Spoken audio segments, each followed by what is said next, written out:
When you're looking to account for a warranty that's part of a contract of sale to a customer, there's basically two types of warranty. It's either an assurance warranty or a service warranty.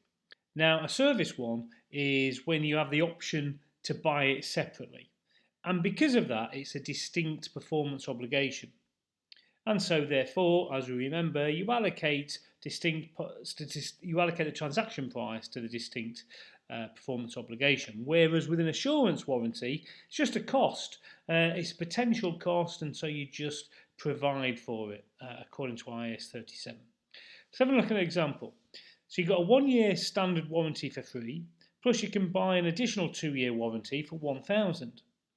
Hopefully you can see that standard warranty is just an assurance warranty, and so you just provide for it. Debit expense, credit provision for the amount that you think it will cost you. Whereas the 2-year one, well, that's a service warranty. That's a distinct performance obligation. And so you bring in that revenue after you've put the transaction price to it, and you bring that in over the 2 years. So you defer the revenue over time.